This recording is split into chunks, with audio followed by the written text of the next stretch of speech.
ഇപ്പോൾ നാം ശ്രവിച്ചുകൊണ്ടിരിക്കുന്നത് morning voice എന്ന ആത്മീയ ശുശ്രൂഷയാണ്. ഇന്ന് ദൈവവചനത്തിൽ നിന്നും കർത്താവിന്റെ ദാസൻ ചാൾസ് വർഗീസ് പുളിക്കീട് ധ്യാനചിന്തകൾ പങ്കുവയ്ക്കുന്നു. എൻ ജീവിതാന്ത്യത്തോളം നിന്നിൽ നിലനിൽക്കും, എൻ ജീവിതാന്ത്യത്തോളം നിന്നിൽ നിലനിൽക്കും. ദുഃഖിക്കുന്നോർക്കെന്നും ആശ്വാസമേകും, ഉയിർപ്പിൻ ശക്തിയിൽ ഞാൻ ജീവിക്കും. നിന്റെ ദയ ഗോചരം, നിൻ കാരുണ്യം അഗാധമേ. നിന്റെ ദയ ഗോചരം, നിൻ കാരുണ്യം അഗാധമേ. എൻ്റെ നാവ് നവ്യഗാനം പാടും, എൻ്റെ ഹൃത്ത് നൂതനരാഗം നീട്ടും. കർത്താവേ, നീ എന്നെ സ്നേഹിച്ചു, പ്രാണനാഥ നീ എന്നെ വീണ്ടെടുത്തു. എൻ്റെ നാവ് നവ്യഗാനം പാടും. ദൈവത്തിന് മഹത്വം. മോർണിംഗ് വോയ്സ് എന്ന ശുശ്രൂഷയിലൂടെ ദൈവവചനവുമായി നിങ്ങളുടെ മധ്യയെ എത്തുവാൻ എനിക്ക് തന്ന ദൈവകൃപയോർത്ത് ദൈവത്തെ സ്തുതിക്കുന്നു. ഇന്ന് നാം ഒന്നിച്ച് ചിന്തിക്കുവാൻ ആഗ്രഹിക്കുന്നത് ദൈവത്തിൻ്റെ സൃഷ്ടിയിൽ മനുഷ്യന് ശേഷം ഏറ്റവും അധികം ദൈവവചനത്തിൽ പരാമർശിക്കപ്പെടുന്ന ദൈവത്തിൻ്റെ ഒരു സൃഷ്ടിയെപ്പറ്റിയാണ്. മനുഷ്യൻ കഴിഞ്ഞാൽ ഉൽപ്പത്തി മുതൽ വെളിപ്പാട് വരെയും ദൈവവചനത്തിൽ ആവർത്തിച്ച് പ്രതിപാദിച്ചിരിക്കുന്ന ദൈവത്തിൻ്റെ സൃഷ്ടി അത് വൃക്ഷങ്ങളാണ്. ഉൽപ്പത്തി പുസ്തകം 1-ാം അധ്യായത്തിൻ്റെ 11-ാം വാക്യത്തിൽ ദൈവം ഉണങ്ങിയ നിലവും അതിൽ സസ്യങ്ങളും വൃക്ഷങ്ങളെയും സൃഷ്ടിക്കുന്നതായിട്ട് രേഖപ്പെടുത്തുന്നു. പിന്നീട് 2-ാം അധ്യായവും 3-ാം അധ്യായവും നിറഞ്ഞു നിൽക്കുന്നത് ഈ വൃക്ഷങ്ങളെ പറ്റിയുള്ള പ്രതിവാദങ്ങളാണ്. അതുപോലെ തന്നെ വെളിപ്പാട് പുസ്തകം 22-ാം അധ്യായത്തിൻ്റെ 2-ാം വാക്യത്തിൽ ബൈബിളിൻ്റെ അവസാന അധ്യായത്തിലും വൃക്ഷത്തെപ്പറ്റി പരാമർശിക്കുന്നുണ്ട്. ബൈബിളിൽ മിക്ക സംഭവങ്ങൾ എടുത്തു നോക്കിയാലും അതിൽ ഒരു വൃക്ഷം അതിൻ്റെ സാക്ഷിയായി നിൽക്കുന്നതായി കാണാൻ സാധിക്കുന്നു. ഉൽപ്പത്തി പുസ്തകം 3-ാം അധ്യായത്തിൽ മനുഷ്യൻ പാപം ചെയ്യുവാൻ കാരണം താൻ നന്മതിന്മയുടെ വൃക്ഷത്തിൻ്റെ ഫലം കഴിച്ചതുകൊണ്ടാണ്. ദൈവം അവരെ ഏദൻ തോട്ടത്തിൽ നിന്ന് പുറത്താക്കാൻ കാരണം ജീവവൃക്ഷത്തിൻ്റെ ഫലം കഴിക്കാതിരിക്കുവാനാണ്. നോഹയുടെ പെട്ടകമുണ്ടാക്കുവാൻ ഗോഫർ മരം ഉപയോഗിക്കുവാൻ വേണ്ടി ദൈവം പറയുന്നു.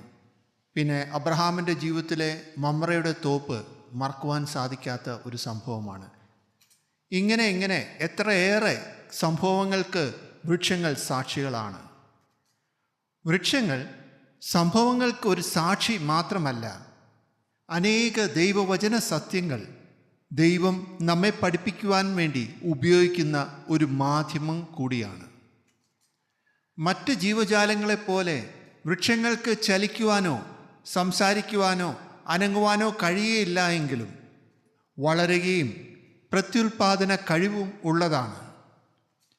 സങ്കീർത്തനം 1 നമ്മെ പരിചയപ്പെടുത്തുന്ന ഒരു വൃക്ഷത്തെയാണ്. ആറ്റരികത്ത് നട്ടിരിക്കുന്ന ഒരു വൃക്ഷം.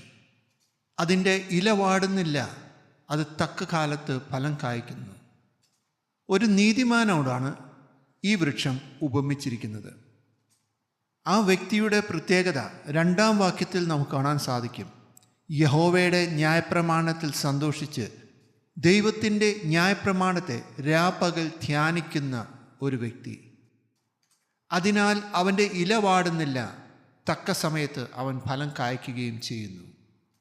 മറ്റൊരു വാക്കിൽ പറഞ്ഞാൽ താൻ ഈ ലോകത്തിൻ്റെ ചൂടേറ്റ് വാടിപ്പോകാതെ ദൈവത്തിൻ്റെ വചനത്താൽ നിത്യവും പരിപോഷിപ്പിക്കപ്പെട്ട് സന്തോഷിച്ച് ജീവിക്കുന്ന ഒരു വ്യക്തി.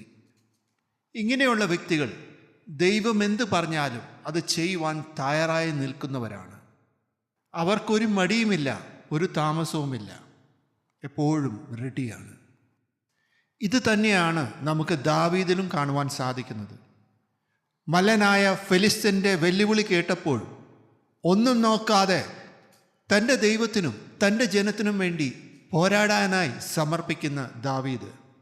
ശൗൽ രാജാവിൻ്റെ ധൈര്യം വാടിയപ്പോഴും ഒട്ടും വാടാതെ തക്ക സമയത്ത് ഫലം കായ്ച്ചത് ദാവീദ് തന്നെയാണ്.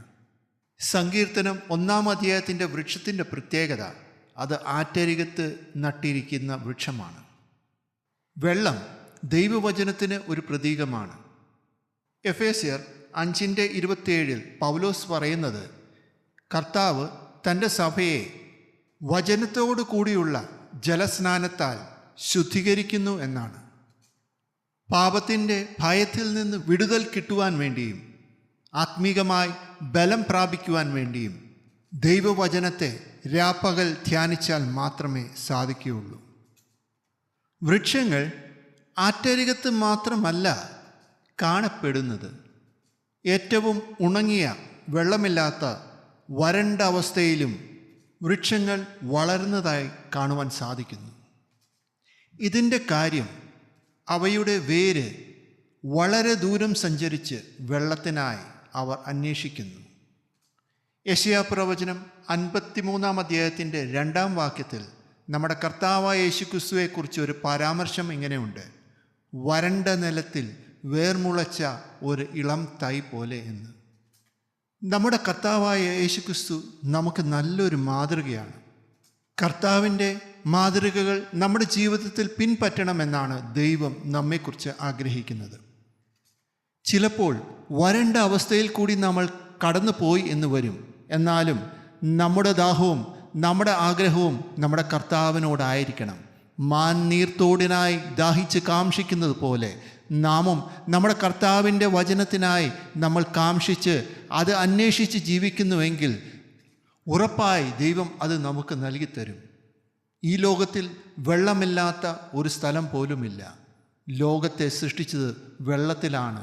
വെള്ളത്തിൽ നിന്നാണ് ദൈവം ഉണങ്ങിയ നിലത്തെ ദൈവം വേർതിരിച്ചത്. വരണ്ട നിലത്തിലെ വൃക്ഷങ്ങൾ അവരുടെ വേർ ആഴത്തിലിറക്കി വെള്ളം അന്വേഷിക്കുന്നത് പോലെ നാമും ദൈവവചനത്തിൽ ആഴമായി ഇറങ്ങിച്ചെന്ന് ദൈവ ഇഷ്ടം അന്വേഷിക്കേണ്ടവരാണ്. 84-ാം സങ്കീർത്തനം അതിൻ്റെ 6-ാം വാക്യത്തിൽ ഇങ്ങനെ പറയുന്നു: കണ്ണുനീർ താഴ്വരയിൽ കൂടി കടന്നു പോയാലും അവർ അതിനെ ജലാശയമാക്കുന്നു എന്നാണ്. മറ്റൊരു വാക്കിൽ നമുക്കിങ്ങനെ പറയാം: വരണ്ട അവസ്ഥയിൽ കൂടി കടന്നു പോയാലും അവർ അതിനെ ജലാശയം ആക്കുന്നുവെന്ന്. അവർ മറ്റാരുമല്ല, ദൈവവചനത്തെ രാപ്പകൽ ധ്യാനിക്കുന്നവരാണ്. ഇങ്ങനെയുള്ളവർ അവർക്ക് മാത്രമല്ല മറ്റുള്ളവർക്കും അനുഗ്രഹമായി തീരും. കർത്താവ് പറയുന്നു, ദാഹിക്കുന്നവർ എൻ്റെ അടുക്കൽ വന്ന് കുടിക്കട്ടെ. ഇങ്ങനെയുള്ളവരുടെ ഉള്ളിൽ നിന്ന് ജീവജലത്തിൻ്റെ നദികൾ ഒഴുകുമെന്നാണ്. അവരുടെ ഉള്ളിൽ നിന്ന് ഒഴുകി വരണ്ട അവസ്ഥയിൽ കൂടി കടന്നു പോകുന്നവർക്ക് ജലാശയമായി മാറുന്നു. ലോകത്തിൻ്റെ താപമേറ്റ് വാടി തളരുന്നവർക്ക് ജീവജലമായി മാറുന്നു. നിരാശയുടെ വക്കിൽ എത്തി നിൽക്കുന്നവർക്ക് ആശയായി അവർ തീരുന്നു. അതിനാൽ നാം ഓരോരുത്തരും വൃക്ഷങ്ങളെപ്പോലെ വരണ്ട നിലത്തിൽ വേർമുളച്ചാലും അല്ല ആറ്റരികത്ത് നട്ടതായാലും ഈ ലോകത്തിൻ്റെ കൊടുങ്കാറ്റുകൾ നമ്മളെ ആട്ടി ഉലയ്ക്കുമ്പോൾ വേരൂന്നി നിന്ന് ഇലകൾ വാടാതെ തക്ക സമയത്ത് ഫലം കായ്ക്കുവാൻ വേണ്ടി ഈ ചിന്തകളാൽ ദൈവം നമ്മളെ ഓരോരുത്തരെയും സഹായിക്കട്ടെ എന്ന പ്രാർത്ഥനയോടുകൂടി എൻ്റെ വാക്കുകൾ നിർത്തുന്നു. ദൈവനാമം മഹത്വപ്പെടും.